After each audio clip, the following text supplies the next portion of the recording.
Hello and welcome back to Scalewarmachines. After the last couple of videos where I showed all the shelf queens that I've yet to finish, I think I've found a way to work through all those builds. I thought it would be a good idea to choose the theme that I got most excited about or was most inspired by. And it just so happened that the theme I thought I'd start with is Vietnam, and the build I'll get going with is the M113 ACAV.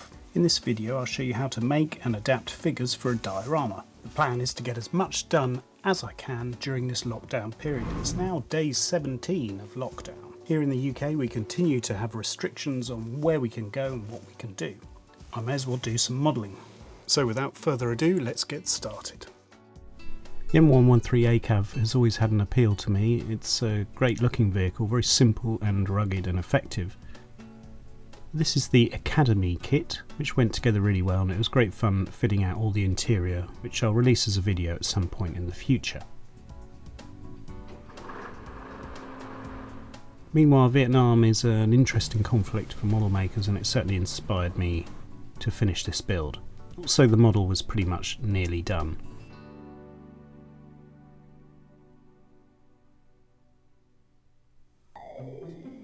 The first step, therefore, is to make a crew. Now, when you start making vehicle crews, you can either buy them or you can adapt figures. Now, this is a plastic figure from Tamiya, from their 25 pounder. And I decided to make it into a bespoke, custom-made figure. The first step was to drill out the arms, neck and torso, and this is to receive a wire armature, which you'll see later on in the video. With a little bit of cleanup, the main torso is ready. I toyed with the idea of making a bare-chested or a soldier just wearing a flak jacket, so it made sense just to adapt a plastic figurine to at least start as the starting point. Here you can see some solder wire which I'm going to use as the armature throughout this build.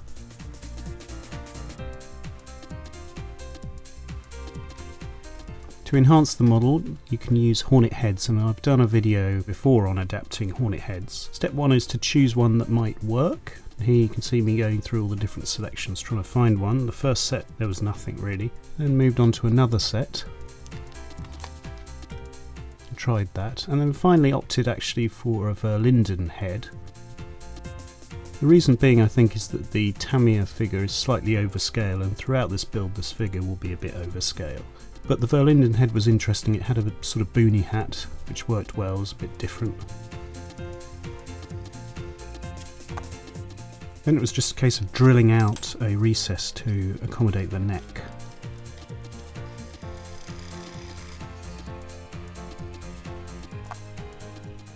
Bit of clean up with the scalpel here, and then lots and lots of test fitting. It's important to get it to look right anatomically, but also for the pose to look natural and everything to fit and blend well later on. There you can see me just test fitting. A bit more drilling out of the neck area so you get a really good fit and natural sit of the head. Don't worry about the join at the moment, that'll be sorted out later.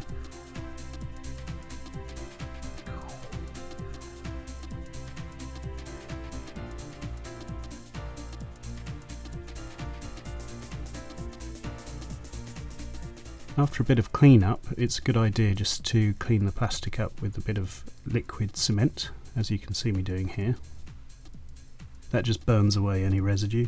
One final test, just trying to work out the angle of the head. And then it's a case of snipping away the runners and just cleaning everything up.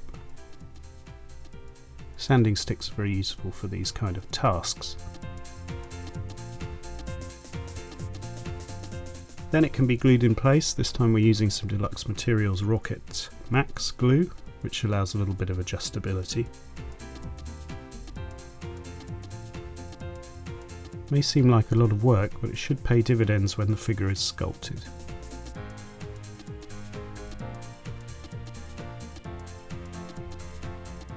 There it is.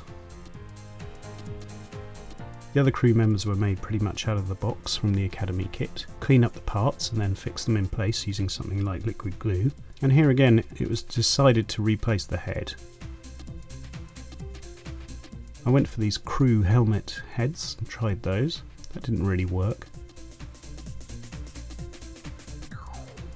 It's often a case of getting the right expression and sort of look of the head that matches the rest of the body, and that can be quite hard. So I dived into my collection of hornet heads and found a bare-headed example that worked really well. It just seemed to fit perfectly.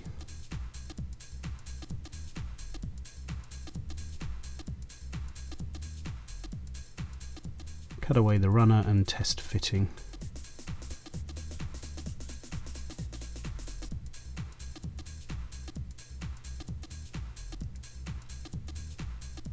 And once more, just cleaning out the neck recess to accommodate the new head. There we go, you can see that works well. Final drilling and pinning using the solder wire we saw earlier. This just helps line everything up and will create a more secure bond when it's glued. Again, same super glue is used. A little bit applied to the head and then stuck in the neck.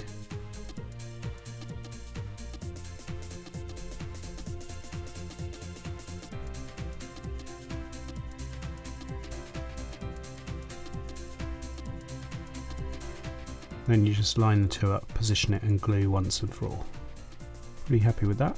We'll do something with his right arm later, and if you find your figures fall over you can just glue them to little acrylic perspex bases, and that's a good way to handle them and keep them upright. There you go.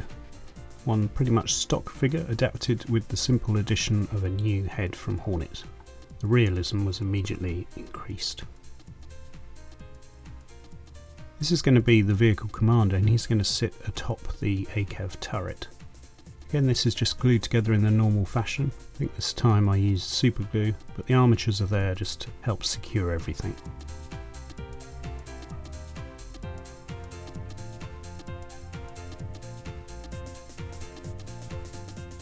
Just testing out where he'll sit. Actually works quite well and needs very little adapting. This time there's that AFB crewman headset, and one of them was chosen for our commander. Again, lots of test fitting required. Drilling out the neck area, test fitting again, and so on, until you get a natural sit.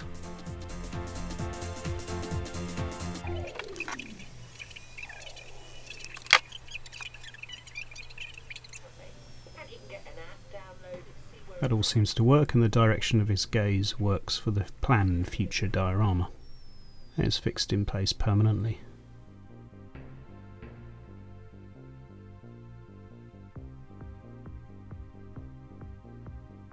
The arms are drilled and fixed with pins. Now this isn't quite a perfect fit. It's more important to get a natural anatomy and to get everything looking relaxed and genuine. Bit of a ledge around the shoulder, but that'll be sorted out later.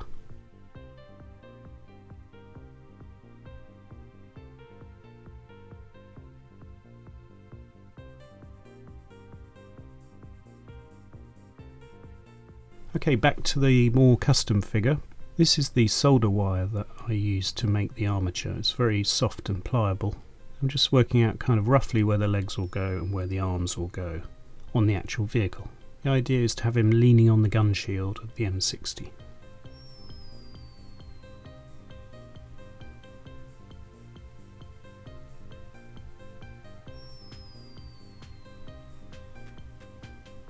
So I try various different setups, trying to get it to at least look natural and work with the sort of bones in the body. I'm not an expert on this by any means, but I do enjoy just sculpting bespoke figures. It means you get something a bit different and unique.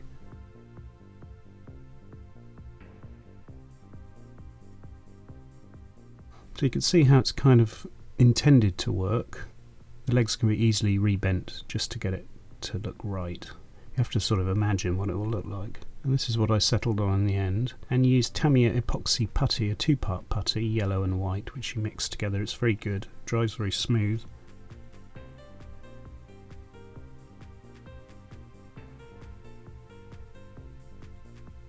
And that was just mixed up and just splodged on around the armature for the backside and legs. Just try and get it to adhere as best as possible to the armature. It doesn't have to be perfect at this stage. Then using safety solvent, which is made by the manufacturer of Epoxy Sculpt. It works really well to smooth out these kinds of two-part putties, and just using a tool it can then all be smoothed out better and the sculpting can begin. Just use the tool to press it onto the armature to make sure there's good adherence. You can begin to smooth everything out and start the sculpt.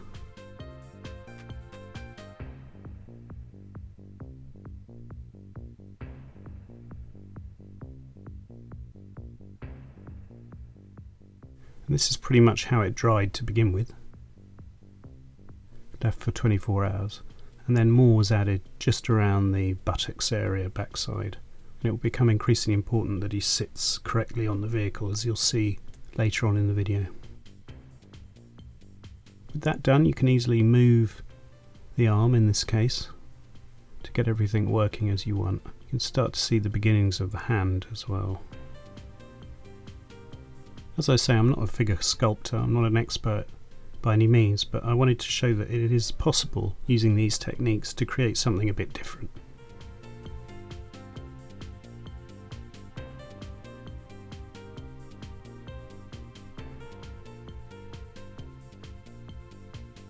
Okay, so using a bit of thinned down Tamiya grey putty, various gaps were sealed and the whole thing was blended in. You use acetone to do this, so be very careful, wear a mask. But what this does, particularly around the hornet heads, is it just gets everything to be filled in and it makes a smooth transition between the plastic figure and the hornet head.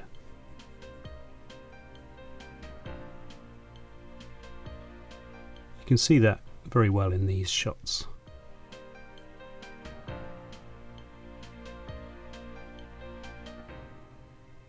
And you can just thin it all down and remove it with more acetone. Here's our figure. I've added a rifle because that's the plan, and it fitted under the flexible armature arm, so that was easy. And there's that shoulder being sanded out, so nothing's ever too difficult. This is Epoxy Sculpt by ACAV. I used a variety of putties on this just because it's interesting and different to use different putties. They all have their strengths. ACAV's Epoxy Sculpt is good for just quick jobs. It mixes together really quickly. It's quite soft for this kind of sculpting, as you'll see on the legs.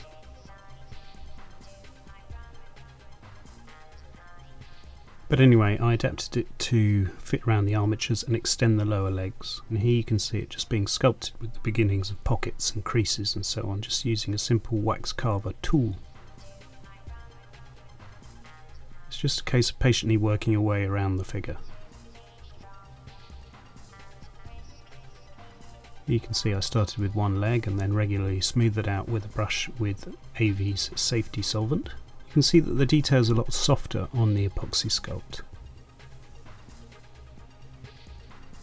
It tends to work well for kind of loose fitting clothing, bags and tarps, and just filling gaps or doing weld seams. Using a little diagram of the human torso, it was possible to start working on the muscles, and here I went back to Tamiya QuickType, which is better for the kind of smooth finish I want for the upper body. Starting with the arm biceps and the forearm, you just apply more and gradually start shaping it, just keeping the tools clean using the safety solvent.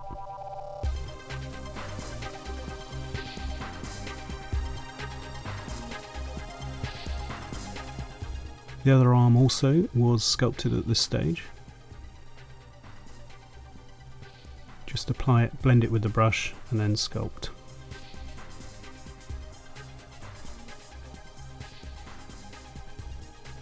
If you want to build up an area, just apply more and then very carefully smooth it into what's already there.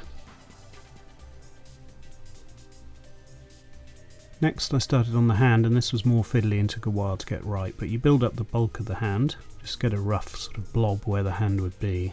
And then using a sharp sculpting tool, just started to pick out the fingers and the shape of the hand.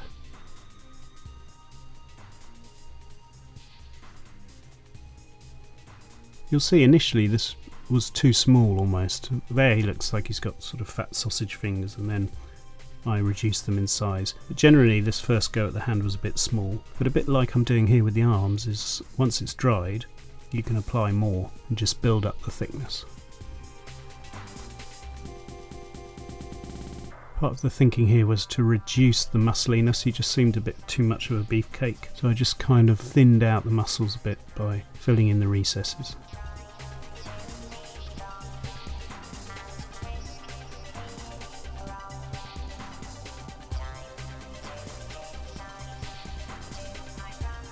And there, with the soft brush and a bit of safety solvent, you'll get a finish that's almost identical to the plastic, really.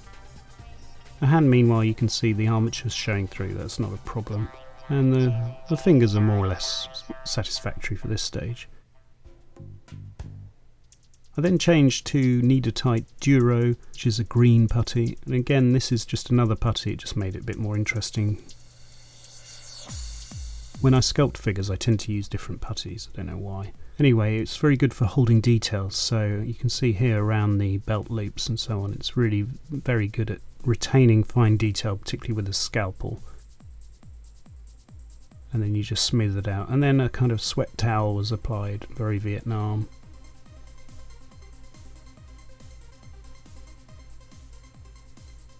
And again, just smoothed out. And here you can see the effect of all the green Duro sculpting.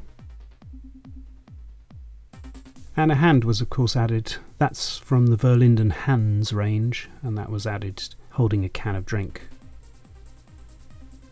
In terms of footwear, I found a set that had some separate boots from Academy, and those were drilled and pinned after various test fittings. They're a bit too thick for jungle boots, but anyway.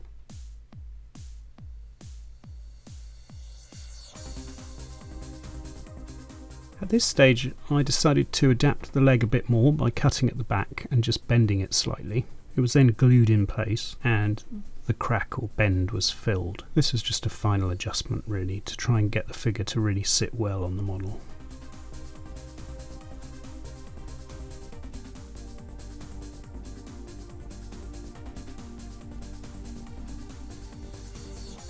And then in terms of getting a seamless kind of join between the model and the figure, I used Epoxy sculpt that was then sculpted very carefully just to build up the mass around the bottom where he's sitting down and just get him to actually look like he's seated on the vehicle as opposed to a plastic figure. Various extra details were added to the legs to try and get everything to work. As you can see, the model is protected for this purpose.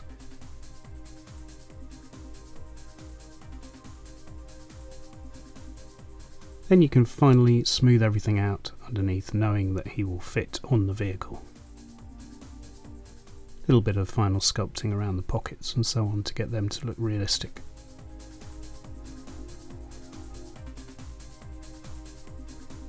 And there you have it. There's our ACAV rider sitting on the back.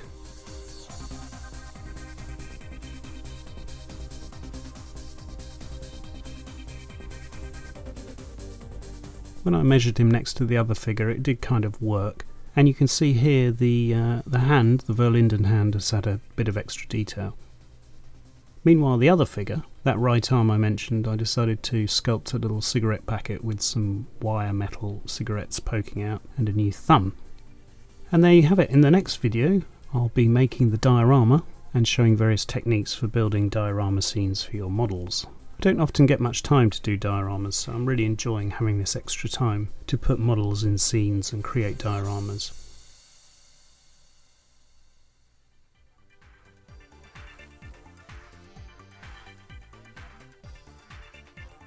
I'll also be building all the civilians. These are resin figures, so slightly different techniques. And it's a resin kit of a cart that everything centres around with two kind of cows. So you'll see that being built, ready for the diorama. And here you can see the shots of the layout of the diorama and the general disposition that I plan to do.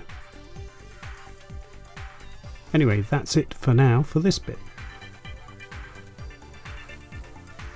Hopefully you've enjoyed watching this short video which explains how to get the most out of your figures.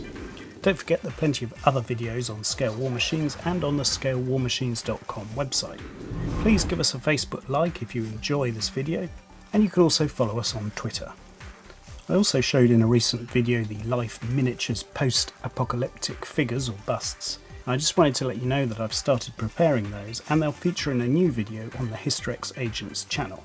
Thanks for watching, keep safe, and I'll see you soon.